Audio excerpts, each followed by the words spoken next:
All right, you sick fucks, welcome back to the deep dive. Today, we're going to rip the Band-Aid off the bullshit and talk about how fucked up the world really is. We're diving headfirst into the Human Development Index, or HDI, for those of you who can't handle a mouthful. Think of it like a ranking system for countries based on how good or shitty life is for the people stuck there. And just so we're clear, this shit goes way deeper than just counting their goddamn money. You're absolutely right. It's about capturing the whole picture of well-being. So let's cut the crap. What the hell does this HDI thing actually measure? Don't dumb it down too much. We're not talking to a bunch of toddlers here. Well, it looks at three main things: how long people are expected to live, how much education they're getting, and how much money they're making. These three factors get matched together to give you a country's HDI score. Okay, so basically, are you living a long, reasonably educated, and somewhat comfortable life? Or are you getting royally screwed? Got it. But I gotta ask, who the hell came up with this whole HDI thing anyway? Was it some boring-ass bureaucrat with a stick up their ass? Actually, it was a pretty badass Pakistani economist named Mahbub-ul-Haq. Back in the 90s, he wanted to prove that progress isn't just about fattening a country's wallet. It's about improving people's lives, man. Damn, that dude sounds like he had his head screwed on, right? So let's get down to the juicy stuff. Who's kicking ass and taking names on this HBI leaderboard? Well, as of the 2022 report, Switzerland's sitting pretty at the top, followed closely by Norway and Iceland. No surprises there. Those places are practically a real-life fairy tale. Oh. But hold on a sec. What about the good old US of A? We're supposed to be the land of the free and the home of the brave. But we're not even in the top 10. What the fuck is going on here? Remember, the HDI looks at the whole picture. While the U.S. does well in terms of income, it lags behind in areas like life expectancy and education. So you're telling me all that money and freedom doesn't guarantee a good life? Mind blown. That's what the data suggests. It's a reminder that development is about more than just economic indicators. All right, fair enough. But enough about the winners. Let's talk about the countries that are getting absolutely shafted on this HDI thing. Who's at the bottom of the barrel? Unfortunately, many countries in sub-Saharan Africa are facing major challenges. Poverty, conflict, and lack of access to basic services like healthcare and education are huge obstacles to human development. Yeah, that's some heavy shit. It's a stark reminder that for every country living the dream, there are others struggling to survive. But hey, we got to look at both sides of the coin, right? Absolutely. It's crucial to understand the complexities of development and acknowledge the disparities that exist around the world. Okay, before we get too deep into the depressing stuff, let's switch gears a bit. I got to ask. Is the HDI perfect? Or is it just another one of those flawed systems that looks good on paper but falls apart in the real world? Well, no system is perfect. Yeah. And the HDI definitely has its share of critics. For one, it doesn't take into account environmental sustainability. You could have a country with a high HDI that's simultaneously trashing the planet. Yeah. That's some real party now, pay later bullshit. Who cares if you're living large today if you're leaving your kids a world that's gone to shit? That's a valid point. And to address that, they've introduced a planetary pressures-adjusted HDI, which factors in a country's environmental impact. Okay, that makes sense. But what about other criticisms? Is there anything else that pisses people off about the HDI? Another major criticism is that it doesn't fully capture inequality within a country. You could have a country with a high average HDI, but with a huge gap between the rich and the poor. Like a tiny elite living it up in their ivory towers while everyone else is scraping by. Yeah, that doesn't sound like development to me. Yeah. So what else are the HDI haters bitching about? Data accuracy is another issue. The HDI relies on statistics from various sources, and sometimes that data isn't entirely reliable, especially in developing countries with limited resources. So basically you're saying that the whole thing could be built on a foundation of shaky data. That's a bit unsettling. Well, it's not quite that dire, but data quality can definitely be a challenge, and it's something to keep in mind when interpreting HDI scores. All right, fair enough. But with all these criticisms, why the hell should we even care about this HDI thing in the first place? Is it just a bunch of academics jerking off to statistics? Or does it actually have some real-world relevance? It's definitely more than just an academic exercise. The HDI can be a valuable tool for policymakers, researchers, and even everyday citizens. It helped us understand global development trends, track progress over time, and identify areas where improvement is needed. So it's like a report card for countries, showing who's doing their homework and who's failing miserably. You could say that. It helps us see who's prioritizing human well-being and who's dropping the ball. Okay. I'm starting to see why this HDI thing might actually matter. Yeah. But let's be real, most people probably don't give a shit about some abstract index. So how does this affect the average Joe on the street? Well, for one, it can inform policy decisions.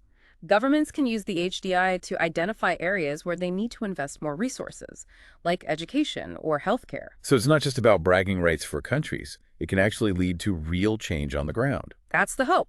It's about using data to drive progress and improve people's lives. All right, I can get behind that. But enough about the serious stuff. Let's have some fun with this. What if the HDI measured things like freedom to party or number of memes per capita? How would the rankings change then? That's an interesting thought. It raises the question of what truly makes a country a good place to live. Exactly. Is it all about economic indicators and life expectancy, or are there other things that matter just as much? It's a question worth pondering, and it's something we'll delve into further as we continue our deep dive into the HDI. You know, it's fascinating how the HDI challenges our assumptions about what makes a country developed. Yeah, it's like a big fuck you to the idea that money is everything. Exactly. Take the Nordic countries, for example. They consistently rank at the top of the HDI. And it's not just because they're rolling in dough. Those socialist bastards are always bragging about their free healthcare and happy citizens. But what's their secret sauce? Is it really all sunshine and rainbows up there? Or are they hiding some dark shit under the rug? Well, it's a complex mix of factors, but there's strong social safety nets, high levels of trust and social cohesion, and a focus on work-life balance definitely play a role. So it's not just about free shit. It's about creating a society where people feel supported and valued. Makes sense, I guess. But let's get back to the countries that are getting screwed.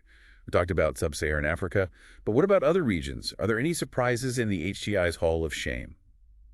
You might be surprised to learn that some countries with relatively high incomes still have pretty dismal HDI scores. The U.S., for example, despite being an economic powerhouse, ranks lower than many other developed nations. Yeah, we already touched on that. Landed to free my ass. But what about some other unexpected losers? Give me the dirt. We'll take a look at India. All right, I'm all for giving people a fighting chance. But let's be honest. The HDI can be a bit of a downer. It's a constant reminder of all the fucked up shit happening in the world. Can we lighten the mood a bit and talk about some of the good news? Are there any countries that are absolutely killing it and giving us hope for humanity? Absolutely. There are plenty of countries that are making remarkable strides in human development. Costa Rica, for example, has a very high HDI despite not being a wealthy nation. Costa Rica. Isn't that the place with all the surfing and monkeys? What's their secret? Do they put something special in their burritos? They've prioritized environmental conservation, renewable energy, and social programs. They've invested in education and healthcare, and they have a strong commitment to peace and democracy. Damn, that's impressive. Maybe we should all be moving to Costa Rica and chilling with the monkeys. But seriously, it's inspiring to see countries like that proving that it's possible to achieve a high level of human development without sacrificing the planet or leaving people behind. Exactly. They're showing the world that sustainable development is possible, and that it's about finding a balance between economic growth, social progress, and environmental protection. All right, so we've covered some of the winners and losers, but let's get back to the HDI itself. We talked about its limitations earlier, but are there any specific examples of how those limitations play out in the real world? Give us some juicy details. One example is the issue of inequality within countries. Take China, for instance. Its HDI score has skyrocketed in recent decades, but that masks a huge gap between the rich and the poor. Yeah, China's like the poster child for economic growth. But I've heard stories about people living in absolute squalor while others are driving around in Lamborghinis. It's a tale of two cities, man. Exactly. The HDI gives you an average, but it doesn't tell you the whole story about how wealth and opportunities are distributed within a country. So basically, the HDI can be a bit misleading. It's like judging a book by its cover, but then you open it up and find out it's full of gibberish. Not necessarily misleading, but it's important to remember that it's just one piece of the puzzle. To get a complete picture of a country's development, you need to look beyond the aggregate score and dig into the details. Okay, let's do that. What kind of juicy details can we uncover by peeling back the layers of the HDI? What other indices can we use to get a more accurate and nuanced understanding of what's really going on? Well, there's the Gender Development Index, GDI, which measures the gap between men and women in terms of HDI achievement. Hold up, talking about the ladies now. I'm all ears. Spill the tea. It's no secret that women often face systemic disadvantages in many societies. The GDI helps us quantify those disparities and understand the specific challenges women face in different countries. So it's like saying, hey, look, women are getting screwed over here, and it's time to do something about it. I can dig that. What other tools do we have in our HDI toolbox? Another important one is the Inequality Adjusted Human Development Index, IHDI. It takes the basic HDI score and then adjusts it downward based on how unequal the distribution of things like income and education are within that country. So the IHDI is like the HDI's woke cousin. It's calling out the bullshit and exposing the countries that are all talk and no action when it comes to equality. You could put it that way. It highlights the countries that are failing to ensure that everyone benefits from development.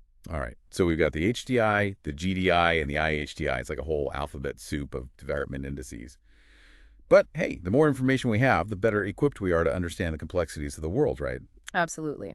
These indices are all pieces of the puzzle, and by putting them together, we can gain a more comprehensive and nuanced understanding of global development. Okay, I'm feeling pretty damn informed right now. But before we wrap up this part of our deep dive, I got to ask, what's the future of the HDI? Is it going to stick around? Or will it eventually be replaced by something else? It's hard to say for sure, but I think the HDI will continue to be a valuable tool for measuring human development for years to come. However, it's important to remember that it's constantly evolving. The methodology has been revised several times since its inception, and it's likely to continue adapting to better reflect the changing realities of our world. So it's like a living, breathing index that's constantly learning and growing. That's pretty badass. It shows that the creators of the HDI are committed to making it as relevant and useful as possible, and it highlights the fact that our understanding of development is always evolving. All right, I like that. It's good to know that even something as seemingly set in stone as a global development index can still learn and grow. It gives me a sliver of hope for humanity. But for now, let's take a break and let our listeners' brains digest all this mind-blowing information. When we get back, we'll wrap up this deep dive with some final thoughts on the HDI and what it all means for the future of humanity. Don't go anywhere, you magnificent bastards. All right, you degenerates, we're back for the final round of our HDI beatdown. We've talked about the good, the bad, and the ugly. But let's wrap this shit up with some final thoughts. What's the big takeaway here? Should we be giving the HDI a standing ovation or flipping it the bird? I think the HDI is a valuable tool, even with its limitations. It's a reminder that progress isn't just about economic growth. It's about creating a world where everyone has a chance to live a decent life. So basically, it's a way to keep score and see which countries are actually giving a damn about their people. But we've also learned that the HDI isn't perfect. It doesn't capture everything, and it can sometimes be a bit misleading. Exactly. It's important to remember that the HDI is just one piece of the puzzle. It's a starting point for understanding global development. But it's not the end of the story. So what's the next chapter?